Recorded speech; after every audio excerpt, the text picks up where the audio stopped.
we know that motivation comes and goes. It's about having systems and not relying on motivation, so you can fall back on your systems, because so many people fall off when they're at the busiest. I'll sort this whenever business calms down. I'll sort this whenever work calms down. But that's just delaying peak performance. Why would you delay peak performance? Because if you have peak performance now, it's going to change everything. Welcome to the Unstoppable Podcast with your host, Johnny Pierce. In this podcast, we are going to cover all you need so that you can develop unstoppable confidence and build an unbreakable mindset. And we will make sure that everything you listen to is unforgettable. We will dissect the lessons from the people you want to hear from, and you have access to this completely free of charge. And if you like it, don't forget to share it with your friends, and I will see you on the inside. Welcome back to the Unstoppable Podcast, and this is episode 18, and it's episode 1 of a 3-part mini-series called the Peak Performance Series. And this first episode is called the 70% Trap. And I'm going to dive into why so many high performers are only operating at 70% of their potential. I'm going to discuss the missing pieces and the strategies and the systems that you can integrate in your life to add the 30% that's missing. 30% is a fair amount, and it's going to have a huge impact on your ability to show up both in business and at work and at home.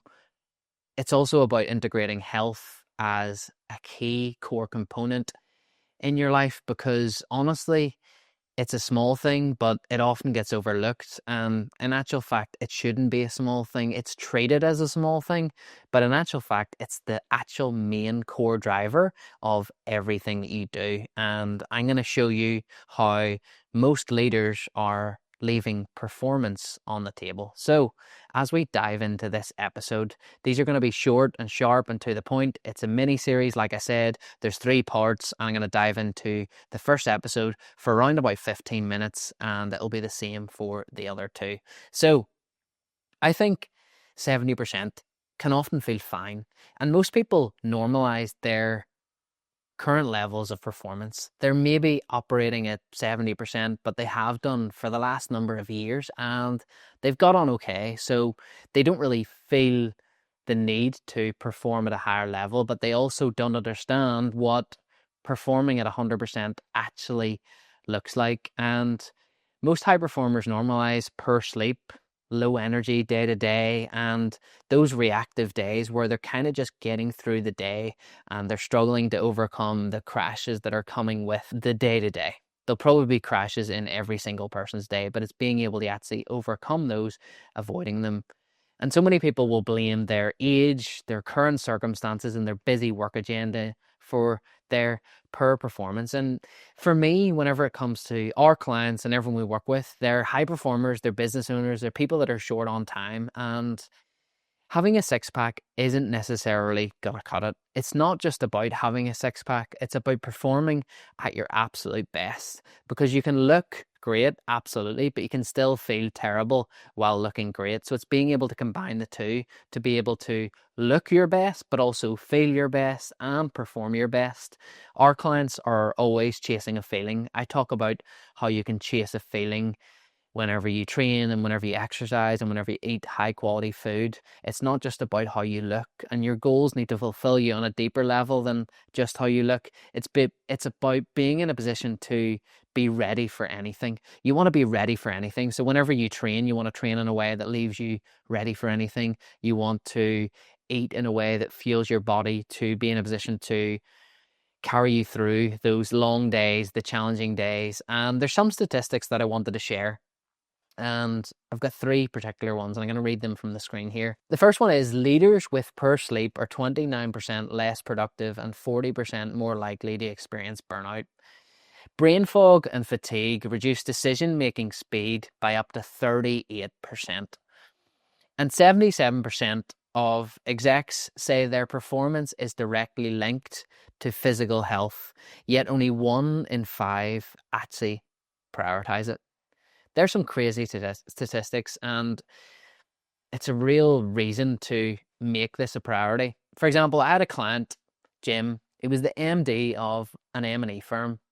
And on paper, he was successful, but he admitted he was tired all the time. He was skipping breakfast. He was grabbing junk on the go and zoning out in meetings. And then we changed a few things. We prioritized some of the basics, fueling his body for performance, adding in daily movement, looking at how he could improve his sleep. And within just 4 weeks, his team noticed the difference before he did. So this can have a drastic impact, and some of the strategies I'm going to share are going to do just that for you. So at Built for Better Business, for those of you that don't know, we don't do extreme, unrealistic approaches. We build high performance systems that work even whenever you're at your busiest, because often I think people just stop when things get busy, or they tell themselves they'll sort it whenever things calm down.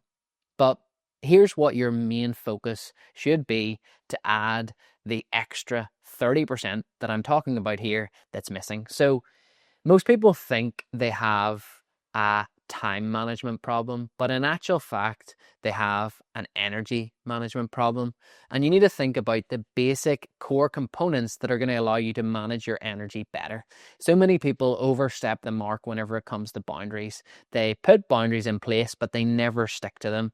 They answer emails first thing in the morning. They're working to all hours of the night, and it's actually holding them back from an energy management perspective. So then throughout the day, because they haven't managed their energy, time management actually is the problem they feel that they have, but it's actually not. So time management can feel like a problem because you don't have the energy to actually be productive day to day. So you want to obviously think about fueling properly.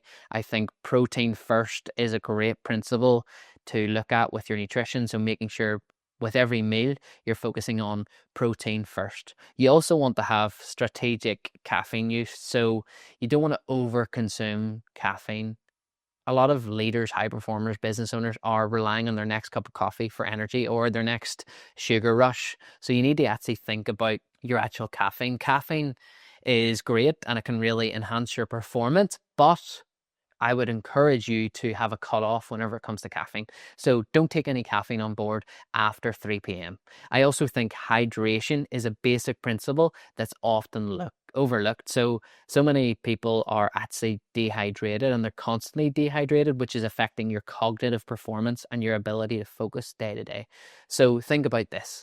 Before you have your first cup of coffee in the day, think about having a pint of water. So many people will have coffee whenever they first wake up because they think that's the thing that gives them the energy. Delay your first caffeine hit by 90 minutes in the morning, and I guarantee you, your energy throughout the day will be night and day. It'll be completely different. You also want to think about that thing that I just spoke about is your cognitive performance. So how you're performing day to day and how your routines can set you up for better cognitive performance. One simple and easy routine is a morning routine. So if you're in a position where you can set your morning up for success, but do it your way, build your morning routine how you want it to look and create it as something that you actually enjoy and look forward to. Because so many people create morning routines that are hours long because they've seen other high performing people do that and promote that. But in actual fact, it's too long. It actually leads to them feeling tired after their morning routine. Your morning routine is to prime you. It's there to set you up for success. It's there to make you and put you in a position to hit the ground running. So think about that. And if you've got a morning routine in place that you can stick to day, it's also going to reduce decision fatigue. I'm not sure if you've came across decision fatigue before, but that's something that we need to really think about. We need to really consider this because it's going to save us a lot of time because there's loads of decisions. You've got to make so many decisions every single day. And if you're thinking about what you're going to wear that day, what you're going to train, how you're going to move your body, there's loads of decisions there to make that could easily be delegated and be leaving you with less decision fatigue. And also use movement as a tool for this. And it doesn't need to be workouts that are hours long, like short workouts in the middle of the day or getting out for a walk, trying to work in time blocks. I find working in 90-minute blocks works best for me. And then I'll go and do some form of movement. It could even be as little as a 5-minute walk, but it makes such a difference. And then you also want to think about optimizing your sleep. So many people think that the time that they sleep is the most important thing to add that extra 30%, but in actual fact, it's optimizing their sleep. So making sure that you have a consistent sleep and wake time, making sure that you potentially use blue light blocking glasses if you are watching TV or you're on computer screens late at night. Have a wind down, have a phone cut off where you turn your phone off at a certain time at night time, maybe read a book to help you switch off. There's basic things and there's things that you can maintain consistent. And you also want to have systems in place that allow you to perform at your absolute best. So thinking about these systems that are simple and allow you to be consistent, and then you no longer need to rely on motivation. So many people rely on motivation to perform at their best. We know that motivation comes and goes, so it's about having systems and not relying on motivation, so you can fall back on your systems. We help our clients create sustainable routines that aren't unrealistic, that actually allow them to systemize high performance. And it also is doing it and learning how to do these things when you're at your busiest, because so many people fall off when they're at the busiest. I'll sort this whenever business calms down. I'll sort this whenever work calms down. But that's just delaying peak performance. Why would you delay peak performance? Because if you have peak performance now, it's going to change everything. It's summertime now. We're coming into July. People are having holidays. They've got a lot on their agenda on top of business. But if you can learn to navigate peak performance while you're going through holidays, work travel, social occasions, that's when you're going to win long term and you're not going to delay that actual performance. Let's look at another client success story, someone that's worked inside our program that's done just that. Andrew, for example, founder of a large solar company, came to us thinking that he needed a diet. And he thought, right, well, if I have a diet, that's going to work. But what he really needed was a system that supported his goals at work and at home. And we simplified his training, optimized his nutrition, and rebuilt his sleep routine. And in just 6 short weeks, he had lost 6 kilos of body fat. He felt more engaged and energized at work. And his partner told him that he was showing up differently. So that's the return of investment of your health. It's a small thing, it's a basic thing, but it's going to change the absolute game. So when you think about most leaders who are operating at that 70% mark and normalizing it, there's a cost, and I think there's a consequence of everything. People forget that every decision you make has a consequence, whether that be positive or negative. And the consequence of operating at 70% is you're losing out on focus. Focus is the most valuable thing that you can work on that's going to change the game and make the difference. You're going to end up having poor decision making, so you're going to make the wrong decision. And every decision that you make, I imagine, has huge importance put upon that decision. So if you're making the wrong decision, you're going to struggle. And if you're operating at 70%, it's going to lower your presence at home, being there for your family. You can be there in person, but you can actually not be there and be thinking about something else, be thinking about work. And it's not about overhauling your whole life. It's about creating a lifestyle that complements your life and doesn't complicate it. It's creating a better operating system that allows you day to day to have fundamental habits in place that ultimately change the game. So to close off this episode, I just want to ask you one question. Are you truly operating at 100%, or do you know that there's more to give? And this week, I want to encourage you, if you're listening to this episode, to do a performance audit on yourself, to audit yourself across the key areas. The key areas inside our program are body, business, balance, and brain. And if you want to do that in a simple way with some questions to encourage your thinking, take our body and business success test using the link below. I'll add the link to the description of this episode. This way, you'll be able to grab your free programs and resources to help you get started straight away with minimal effort. And it'll allow you to see the systems that we're integrating into our clients' lives completely free of charge. So you can take the test. It's overlaid on the screen now. I'll share the link as well in the description, but you'll see the link here.